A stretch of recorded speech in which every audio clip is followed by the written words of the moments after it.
ಚೆನ್ನಾಗಿ ಓದ್ಕೊಂಡಿರೋ ಹುಡುಗ ಅವನು. ಆತನ ಸಂಪಾದನೆಯಲ್ಲೇ ಸಂಸಾರ ಸುಖವಾಗಿರಬಹುದಿತ್ತು. ಆದರೆ ಧನದಾಹ ಅವನನ್ನ ಅಂಧನಾಗಿಸಿ ಬಿಟ್ಟಿತ್ತ. ಅವತ್ತು ಅನಿಶಾ ಶವ ಆಕೆಯ ಸಂಬಂಧಿಗಳ ಕಣ್ಣಿಗೆ ಬಿದ್ದಿದ್ದು ಹೇಗೆ?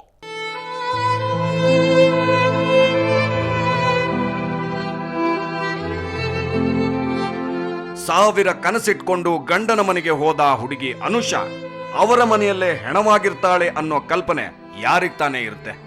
ಏನೋ ಗಲಾಟೆ ಆದಂಗಿದೆ ಅಂತ ಅನುಷಾಳ ಪಕ್ಕದ ಮನೆಯವರು ಆ ಹುಡುಗಿಯ ಹೆತ್ತವರಿಗೆ ಕಾಲ್ ಮಾಡಿದ್ರು. ಅವರು ತಕ್ಷಣ ಮಗಳ ಮೊಬೈಲ್ಗೆ ಫೋನ್ ಮಾಡಿದ್ದಾರೆ. ಆಕೆ ರಿಸೀವ್ ಮಾಡಿಲ್ಲ.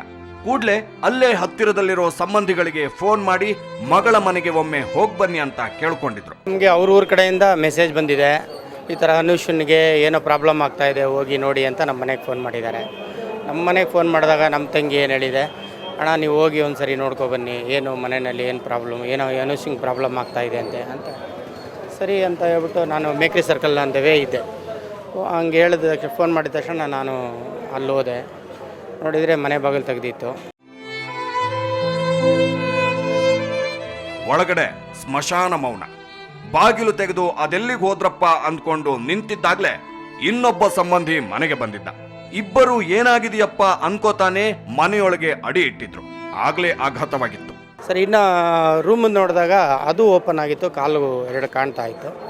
ಸರಿ, ನಾನು ಅನುಷಾ ಅಂತ ತುಂಬ ಸಲ ಕೂಗಿದಾಗ ಆಮೇಲೆ ಅವ್ರವ್ರನ್ನವ್ರ ಯಾರೋ ಒಬ್ಬರು ಹುಡುಗನಿಗೂ ಪರಿಚಯ, ನಮ್ಮ ಹುಡುಗಿಗೂ ಪರಿಚಯ, ಅವರು ಬಂದರು. ಸರಿ, ಆ ಯಪ್ಪ ಬಂದರು. ಆಮೇಲೆ ನಾನು ಹೋದೆ. ಆಮೇಲೆ ಅಕ್ಕಪಕ್ಕದವರು ಎಲ್ಲ ಬಂದರು. ಸರಿ ಅಂತ ಹೇಳ್ಬಿಟ್ಟು ಅವರು ಬಂದಿದ್ದವರು ಅದನ್ನು ನೋಡಿದರು, ಅಳ್ಳಾಡಿಸಿದ್ರು ಅನುಷಾ ಅಂತ.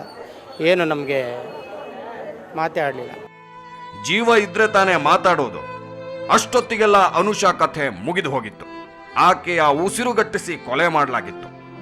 ರಾತ್ರಿಯಷ್ಟೇ ಮಗಳತ್ರ ಮಾತಾಡಿ ಮಲಗಿದ್ದ ಹೆತ್ತವರಿಗೆ ನಡೆದಿರೋದನ್ನ ನಂಬೋದಕ್ಕೆ ಆಗ್ಲಿಲ್ಲ. ರಾತ್ರಿ 8 ಗಂಟೆಯಲ್ಲಿ ಹುಡುಗಿ ಫೋನ್ ಮಾಡವಳೆ ಅಪ್ಪನ ಮನೆಗೆ. ತಿರ್ಗಿ 11 ಗಂಟೆಗೆ ಮಾಡವಳೆ. 8 ಗಂಟೆಯಿಂದ 11 ಗಂಟೆವರೆಗೂ ತಾಯಿ ಮನೇಲಿ ಮಾತಾಡವಳೆ, ಚಿಕ್ಕಮ್ಮದಿರ ಹತ್ರನೋ ಮಕ್ಳ ಹತ್ರನೋ. ನೆಕ್ಸ್ಟ್ 11 ಗಂಟೆ ರಾತ್ರಿಯಿಂದ ಬೆಳಗ್ಗೆ 7:30 ಅಷ್ಟೊಳಗೆ ಇದು ಕತೆ ಮುಗ್ದದೆ. ಏನಾಯ್ತು ಎತ್ತಾಯ್ತು ಗೊತ್ತಿಲ್ಲ. ರಾತ್ರಿಯ ಮನೆಯಲ್ಲಿ ಅದೇನ್ ನಡೀತೋ ಗೊತ್ತಾಗ್ತಿಲ್ಲ. ಗಂಡ ಹೆಂಡತಿ ಅದ್ಯಾವ ವಿಷಯಕ್ಕೆ ಜಗಳಕ್ಕಾದ್ರು, ಯಾಕೆ ಅನುಷಾಳನ್ನ ಮರ್ಡರ್ ಮಾಡಿದ್ರು, ಏನೊಂದೂ ಅರ್ಥವಾಗ್ಲಿಲ್ಲ. ನಡೆದಿರೋದನ್ನ ವಿವರಿಸೋದಕ್ಕೆ ಆ ಮನೆಯಲ್ಲಿ ಹೆಣದ ಹೊರತಾಗಿ ಮತ್ತೇನೂ ಇರಲಿಲ್ಲ.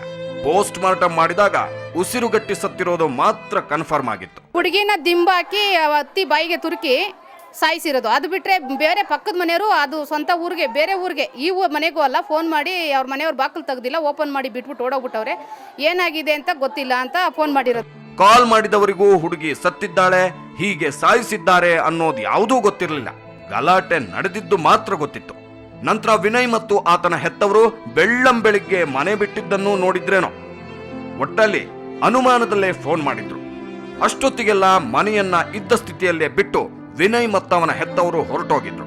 ಅವತ್ತು ಮನೆಯಲ್ಲಿ ನಡೆದಿದ್ದೇನು ಅನ್ನೋದನ್ನ ಹೇಳೋದಕ್ಕೂ ಒಬ್ಬ ಜನ ಇರಲಿಲ್ಲ. ಅನಾಥಳಾಗಿ ಮಲಗಿದ್ದ ಅನುಷಾ ಹೆಣವನ್ನ KR ಪುರ ಪೊಲೀಸರ ಉಪಸ್ಥಿತಿಯಲ್ಲಿ ತಗೋಬಂದು ಪೋಸ್ಟ್ ಮಾರ್ಟಮ್ ಮಾಡಿಸಿದವರ ಕಣ್ಣಲ್ಲಿದ್ದ ಕಂಬನಿ ಕೆಂಡವಾಗಿತ್ತು. ಆ ಕ್ಷಣದಲ್ಲಿ ಅನುಷಾ ಅತ್ತೆಯ ಮನೆಯವರು ಯಾರಾದ್ರೂ ಕೈಗೆ ಸಿಕ್ಕಿದ್ರೆ ಕಥೆ ಮುಗಿಸೇ ಬಿಡುವಷ್ಟು ಸಿಟ್ಟು ಅವರಿಗಿತ್ತು.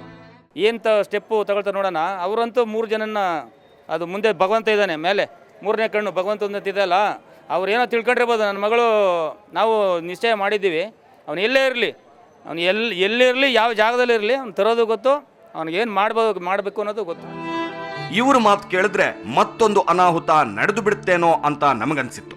ಹಂಗಾಗಿನೇ ಅಲ್ಲಿದ್ದವರಿಗೆ ಕಾನೂನು ಹಂತಕರಿಗೆ ಸರಿಯಾದ ಶಿಕ್ಷೆ ವಿಧಿಸುತ್ತೆ, ನೀವು ಸಮಾಧಾನ ಮಾಡ್ಕೊಳ್ಳಿ ಅಂತ ಹೇಳಿ ಸ್ವಲ್ಪ ಸಿಟ್ಟಿಳಿಸೋ ಪ್ರಯತ್ನ ಮಾಡಿದ್ವಿ. ಕೋರ್ಟ್ ಮರೆ ಏನ್ರಿ ಕೊಡ್ತಾರೆ? ಕೋರ್ಟು ಎಂತ ದೊಡ್ಡ ಕಳ್ಳರೆಲ್ಲ ಈಚೆ ಬರ್ತಾರೆ. ಕೋರ್ಟಲ್ಲಿ ಯಾವ ಕಳ್ಳರುಗಳು, ಎಂತೆಂಥ ಕಳ್ಳರುಗಳು ಸಾವಿರಾರು ಕೋಟಿ ಲೂಟ್ ಮಾಡ್ಯಾರಲ್ಲ ಈಚೆ ಬರ್ತಾವ್ರೆ. ಕಠಿಣ ಕಾಯ್ದೆ ತಂದು ನನ್ನ ಮಕ್ಕಳು ನೇಣುಗಂಬಕ್ಕೆ ಏರಿಸಬೇಕು. ಕೋರ್ಟ್ಗೆ ಹೋದ್ರೆ ಅವ್ನು ಈಚೆ ಬರ್ತೀನಿ ಅಂತ ತಿಳ್ಕೊಂಡಿರ್ಬೋದು. ಈಚೆ ಬಂದರೂ ಅವ್ನ ಜೀವ ಸಹಿತ ಅವ್ರು ಯಾರು ಉಳಿಯಲ್ಲ. ಅವರು ಕತೆ ಕೋರ್ಟು ಮರೆ ಏನಕ್ಕೆ ಹೋಗ್ತೀರಾ ಸ್ವಾಮಿ? ಕೋರ್ಟ್ ಮರೆ ಏನಿದೆ? ಈಗ ಆಗ್ತಾರೆ, ಒಂದು 3 ತಿಂಗಳು 4 ತಿಂಗಳು ಇಡ್ತಾನೆ, ಈಚೆಗಿರ್ತಾರೆ, ಯಾರೋ ವಕೀಲರ ಸಲಹೆ ಕೇಳ್ತಾನೆ, ಬೇಲ್ ಅಪ್ಲಿಕೇಶನ್ ಹಾಕ್ತಾನೆ, ಈಚೆ ಬರ್ತಾನೆ. ಅದು ಪ್ರಯೋಜನ ಏನು?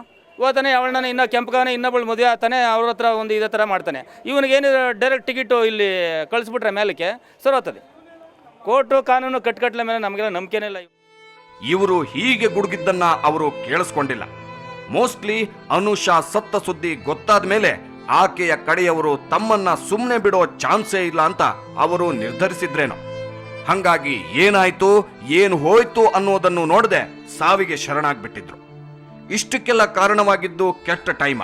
ಅನುಷಾ ಜಾತಕದಲ್ಲಿ ಏನಿತ್ತು? ಅನುಷಾ ಹತ್ಯೆಯನ್ನ ಆತ್ಮಹತ್ಯೆ ಅಂತ ಮಾಡೋ ಪ್ರಯತ್ನ ಅಲ್ಲಿ ನಡೆದಿಲ್ಲ. ಆಕೆಯನ್ನ ಕೊಲ್ಲೋ ಇಂಟೆನ್ಷನ್ನು ವಿನಯ ಮತ್ತವನ ಮನೆಯವರಿಗೂ ಇರಲಿಲ್ವೇನೋ. ಮಿತಿಮೀರಿದ ಜಗಳ ಅನಾಹುತ ಮಾಡಿಟ್ಟ ಹಾಗಿದೆ. ಆದರೆ ಅದನ್ನ ಎದುರಿಸೋ ಧೈರ್ಯ ಮಾತ್ರ ವಿನಯ್ಗೆ ಇರಲಿಲ್ಲ. ತೀರಾ ಸಾಯಿ ಬಡಿಯೋ ಮಟ್ಟಕ್ಕೆ ವರದಕ್ಷಿಣೆ ಕಿರುಕುಳ ಕೊಟ್ಟವರಿಗೆ ಮಾನದ ಬಗ್ಗೆ ಅಂತಹ ಅಂಜಿಕೆ ಇತ್ತಾ? ಅವರು ಸ್ಟೇಷನ್ಗೆ ಯಾಕೆ ಹೋಗಲಿಲ್ಲ? ನೋಡೋಣ ಒಂದು ಬ್ರೇಕ್ನ ನಂತರ.